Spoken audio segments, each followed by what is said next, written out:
What's up? What's up? What's up? Party people in the building. Bad Boo on a late night. And I'm riding solo. Riding solo.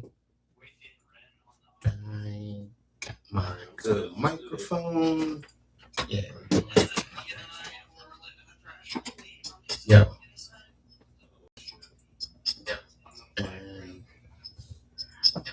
And it's gonna bust some hearts. Cause the sound is sounding. Yeah. Let's turn it down. So the question of the night: if you stopped doing for them, but they still love you.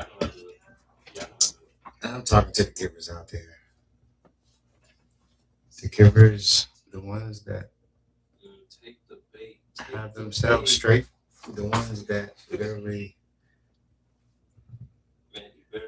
I mean, they have it good enough to provide something that someone else needs. And this isn't like just relationship shit. This could be it could be friendships. You know, what kind of friend you got? What kind of family member you got? Family members. We already know, right? um, at the end of the day, there's nothing wrong with providing anything to anyone. The problem, see, like that person like me, like I operate off of principle. I'm providing, I'm doing, I'm giving, and at some point you're wondering like, what are you getting in return? And for you to have to get like that means that there is a void within the situation, partnership, relationship, whatever the case it may be. There's something that instinctively you start feeling like, dang, when the last time, or did they ever, or you see what I'm saying? So like, but to get there, then you're wondering. A lot of times with me, it's usually after some time goes, and then I ask for something, and it doesn't even take much sacrifice because I never ask for money, unless you're one of my rich friends. What's up, rich friends? But if I ask for something that only literally infringes on your time or something that you may or may not be like quick to do, and then now I'm in the position of, well, dang, I literally just spent my last day to make sure that you got what you need to feed your kids. But then when I say like, hey, can I don't know, like, let's go do this or do that, or let's can you give me a ride or something? Cars and shit. Oh well, I don't have time. Boom, boom, boom. Or like, hey, like if you're in a relationship, you feel me? And let's say, let's say you're the breadwinner, and then you'd be like, hey baby, I'm gonna watch All American on Netflix. I'm about to get on that. I'm about to go watch my show. Like, so if you're giving a lot and you're doing a lot, and nobody ever yields, and then like you just have to kind of be in your mind like, is this real? Am I like really valued? Am I really respected? Because for men, we want to be respected. For women, they want to be appreciated. But if you're in friendships too, it doesn't matter the sex when it comes to a friendship. But if you're the one that's always the giver and they always give excuses, it might be time to reevaluate some things, because the problem that takers don't realize is that givers have an expiration date. Like, think about it. You go and you go get some milk. First thing you do is check the expiration date. And most times you get a fresh gallon of milk and then you got like a week to drink that thing. I have pushed it past the limit sometimes, like I don't feel like going to get no milk right now, or maybe I didn't drink as much. I'm gonna see how much I can get out of it. And that's kind of how takers are. It's like, he's fed up, but he's not. He get a little tense, but he's still giving. They don't care. They don't care. Takers don't care. They don't care. At the end of the day, the givers have to start caring. We have to start standing on business. We have to start, as hard as it may be, because it's like, man, I really want to give somebody. I want to do this. I want to be this type of person. And then sometimes they want to switch up and make you become another type of person. At the end of the day, we got to find a happy medium. Talking to my givers out there. Because at the end of the day, if you lose yourself, you lose your peace. You can lose your freedom. You snap and you go all out and go all in. That's not worth it. You got to find a medium to help keep you from losing your fucking mind. And that means the same way that a taker tests you, you gotta test them. Because at the end of the day, they're only taking because you keep giving. Pull back, fall back, slow down. And then once you see who you're really dealing with, that should help you to some degree. Boundaries. Implement boundaries to protect your sanity, to protect your peace, protect your comfort level, and at the end of the day, protect your mind, because a mind is a terrible thing to waste. I remember the commercial growing up, and they had like they cracked 2 eggs and throw them in a pan, and they're like, this is your brain. And then they crack those eggs and throw them in that hot sizzling pan and grease. This is your brain on drugs. Same scenario, different meaning. The pan is the takers. And when you crack them 2 eggs and pop them in that hot sizzling grease, that is your brain being deteriorated, your peace, your comfort, literally going up a smoke. Now you're literally just giving, and you're literally giving not just whatever resource or access that you have that they desire, but you're also giving yourself, extending yourself. I've experienced it personally, but I've seen it also that you get frustrated and then you start being, depression kind of kicks in, and it's kind of like you almost start hating that person.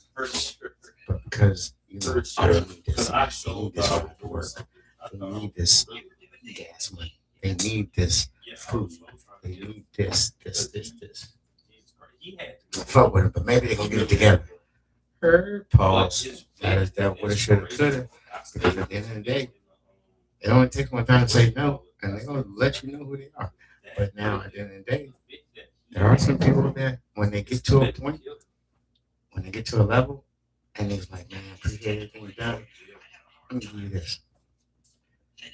And I watched it real nice. and it was saying that a lot of times when people offer us things, we say no a lot of times. We gotta stop doing that. You want to give it? Yeah, because that to a degree is them one showing appreciation. Two, that's a human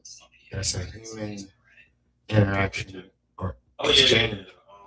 And if you keep saying no when someone offers you something, you're training them to always expect you to say no. Yeah, you got some people that'll offer knowing you're gonna say no because they ain't really want to give it to you no way. And I mean, for real, we test people sometimes, but sometimes we literally just kind of like we're just open to giving. And I know with me personally, giving is something that I enjoy doing, especially for somebody I can see they appreciate it. I can see that like they're they're starting to thrive and starting to grow and elevate. But then you got the takers slash users, and they're hard to spot until you put those boundaries in place, and then you put those things in place that will expose someone for whatever reason. When someone literally gives you um, an excuse, well, and you ask them to do something, you might ask them to clean up or something. They staying in your house, and they're like, well, I was, but I had to get ready for work, and I had to get some sleep because I just got off work. Like, I'll get to it later. And then you know what? Later never comes. And you know what happens? And you being responsible or feeling um, compelled to make sure your house is good, then you take care of it. And because if you go off on, I told you I was tired, blah blah. I'm sorry. Really? Fuck that. No more excuses. No more taking shit that you don't have to take. Put boundaries in place. Stand on business. Make them understand that you're providing a privileged necessity. It's privileged because without you affording them that, they wouldn't have it. If they're in your house, they'd be on the street.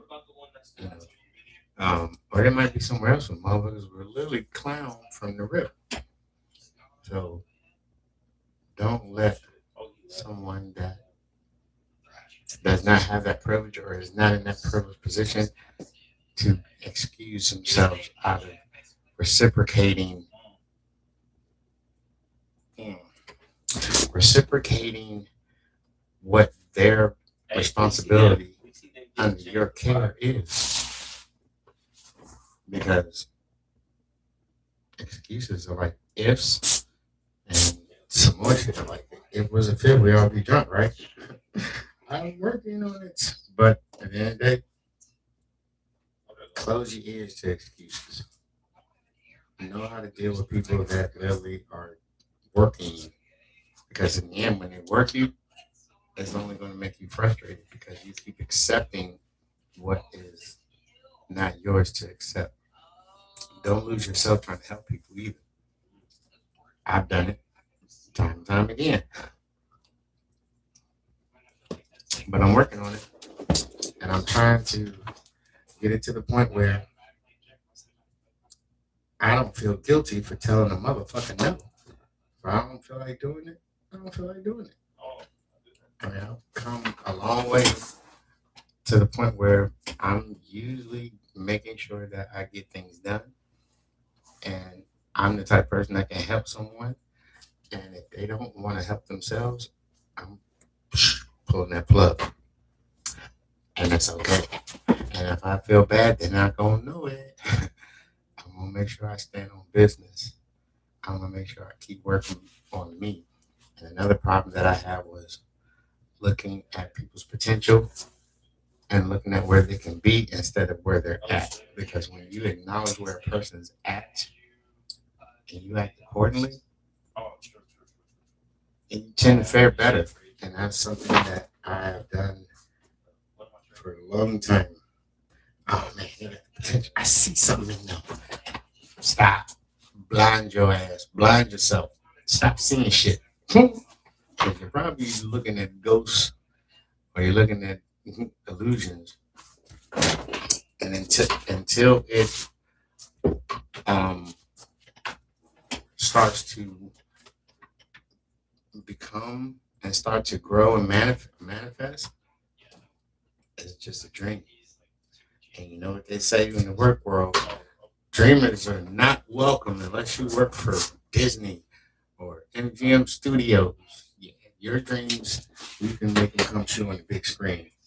But when you're dealing with real life people looking at their potential only, building the character that you see them becoming without them taking the proper steps, obvious steps that they are moving in that direction, you are psyching yourself out. You're psyching yourself out. Imagine this way: you drive, you drive a Toyota Camry, right? You got the lights, and they look nice. Don't get me wrong. I like the Camrys. You got a little speed to them. I rented a couple of them here, and let's say you're a dreamer, right? And every time you get in your Camry, you pretend it's a Lamborghini. Hey, drive that thing like a Lamborghini. And when the situation comes up and you come across, let's say a Chevy Camaro, because I have one of those. Oh my boy, yeah, I love my Camaro. Um, you in dreamland, you at the light, man. I'm gonna get that Camaro SS 500 horsepower. I'll run for his money, and then that light turn green, and then you know what? Pew, and you're still at the light, and the Camaro's gone. Dream is no longer the dream didn't become reality because you didn't smoke that Camaro because you ain't got enough ass. And for that, Camaro got when I had was 500 horsepower. Camaro and the Camry, three 350 horsepower, give or take. And then the disappointment is like, damn. But you were thinking that it was more than what it is, but it wasn't. So when you're dealing in relationships, keep it realistic. Stay in the, the, the, the lane of reality and stop expecting more out of people that's giving you nothing. And in some cases, literally, they have given you nothing except maybe a trinket here, breadcrumb here, and a ton of excuses. Stop accepting breadcrumbs for people that can never provide a whole load. Because at the end of the day, you can't even be mad at them because if you did not meet them where they are and understand who you were dealing with, the problem, the disappointment is yours to own and bear. You can be disappointed, you can be mad, all you want. But at the end of the day, you should only be mad with yourself. I've had some relationships where I created the character. I created things off of their potential that I saw in them. And under perfect circumstances, I promise you, they could have reached them and soared and then some. But I literally duped myself. That's the whole tight jump. I duped myself. Because at the end of the day, I'm the type that when I see the potential and I build this character, I start to have expectations and start acting as if they were already there. That's pressure on them, which isn't fair because if they're not there and I didn't meet them where they're at, then I'm putting the pressure on somebody that is unfairly just. And I'm not even being realistic at this point. But um, that's something that I'm starting to work on. Like if I see somebody that's a bum, I'm not going to see him as anything else but a bum until they show me something else. So like, they're saying when a person shows you who they are, believe them. Because if you don't, they're going to keep duping you over and over and over and over again. Be better for you. Be better for yourself. Because in the end, they're just going to accept that their life sucks. Even if you fall back and fall back to the point where you're messing with them, they're used to that. They don't care until they start caring about losing good people that they know that they're screwing over. They're not gonna care. So even if you're like, oh, you did this to me, how could you? They don't give a fuck. They don't give a fuck. And even if they did, they don't have enough decency, respect, humanity, whatever you want to call it, to really be like, oh, it's just, how can I make it better? They don't give a fuck. A bum gonna be a bum. At the end of the day, you gotta protect you, and you gotta find a way to keep yourself strong and keep yourself being the lighthouse and not the rescue boat. I had that a couple episodes back. At the end of the day, the lighthouse doesn't leave the shore to go save nobody. And you shouldn't come out of your lighthouse if you are the foundation, if you are, the anchor, then you can't be the boat too. You can't do both. You want to try yourself crazy. Either you're gonna be the rescue boat, and that's gonna be your lane, or you're gonna be the lighthouse and let them come to you, because then that shows people that, well, it shows one that they really wanted the help, and then you kind of assist and send them on their way.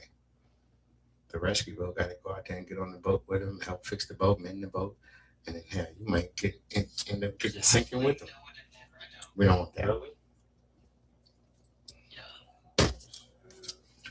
So to really understand, if you stop, but they still love you, if they were using you, if they were benefiting, and they were not trying to build themselves, you know what I'm saying? Then nah, they're not gonna keep loving you. They're gonna find somebody else to take advantage of, or find someone else to get access from. Because at the end of the day, it's a dog world. Motherfuckers really just gonna be out here just fucking dogging shit out of motherfuckers, and they're gonna do it so sweet and so so with such finesse,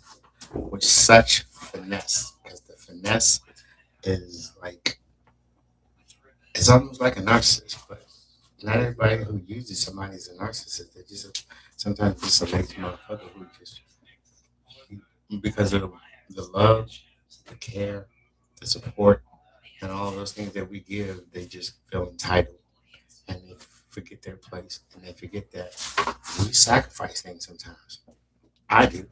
I sacrifice a lot to take care of people that are under that are in my circle, because at the end of the day, if I'm eating, if I'm winning, hell, everybody in my circle should be winning.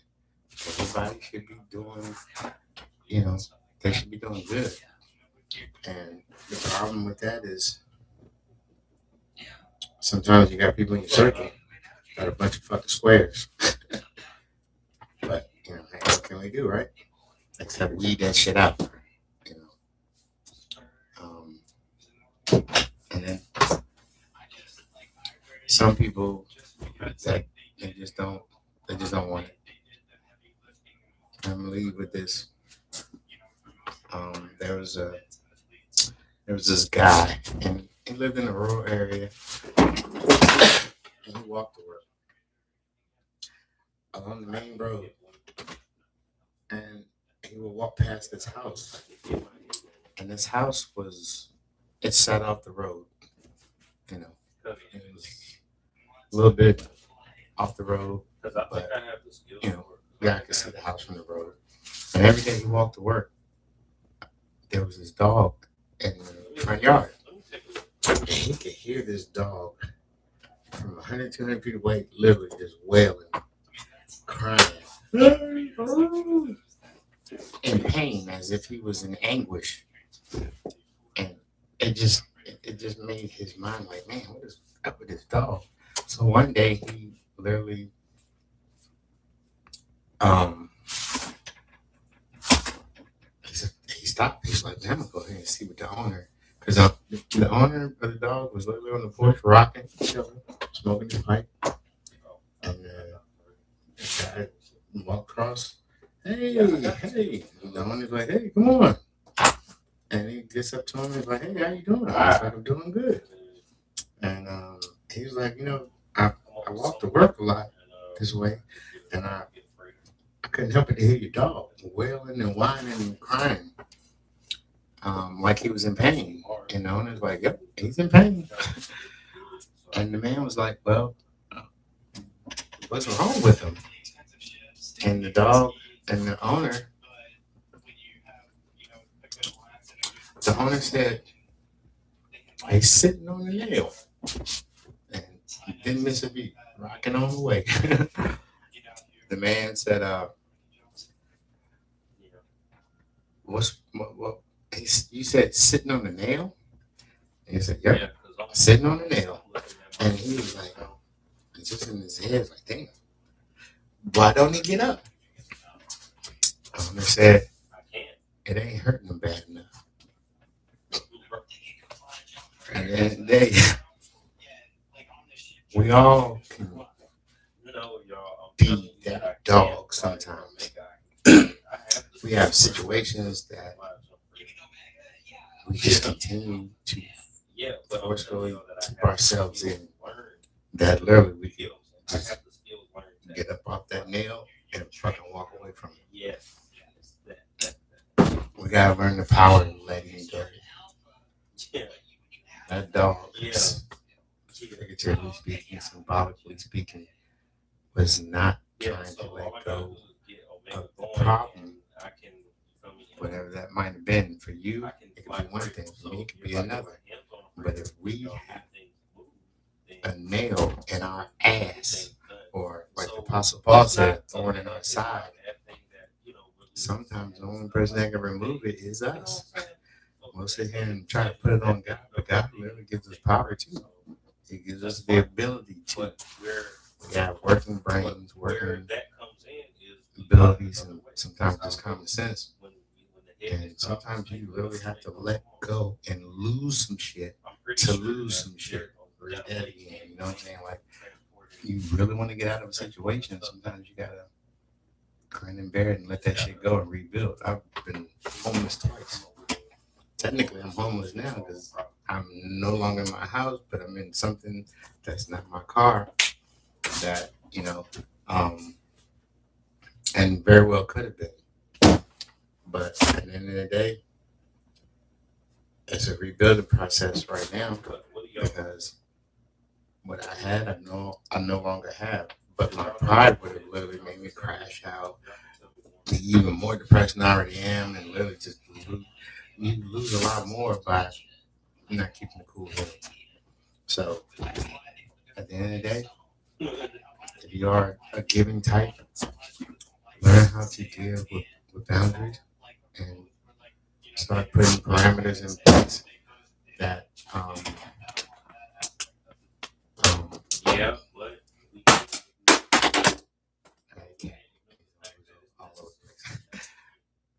Start putting things in place to protect you. Because if you fall, who you gonna help then? Might be somebody that actually will appreciate it and actually need it. Make sure that you take care of you first. Pour into you. And I'm telling you, I don't always do that, but I'm working on it. Right now, my circle is extremely small compared to what it's been, and my level of stress is less a little bit. But at the end of the day, I'm still learning. I'm still work in progress. Still working on it. So, I just want to kind of get that out there to the people and get y'all something short and sweet. I'm not even about to keep this long because I know y'all don't like when I'm by myself. Y'all like the pretty girls. They coming. I promise. They're coming. At the end of the day, I hope you get to the message that I'm trying to give. You know, take care of you. But don't. I'm not telling you to be selfish. But sometimes you may have to. Being able to tell motherfucker no, that's self-preservation. It's taking care of you. And at the end of the day, you can say no. Promise you, they're gonna go and beg a bunch of other people.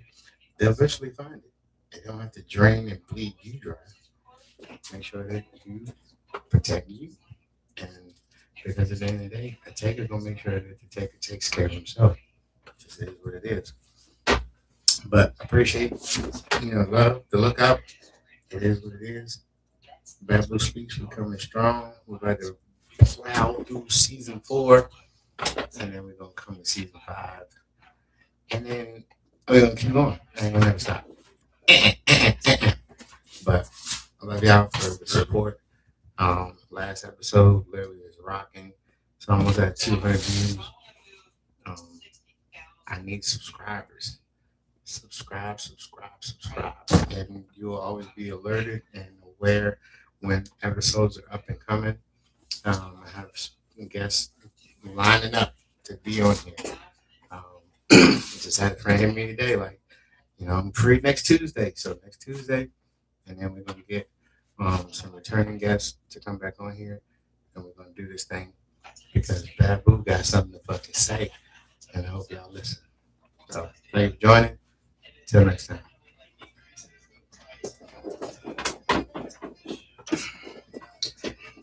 And I'm out.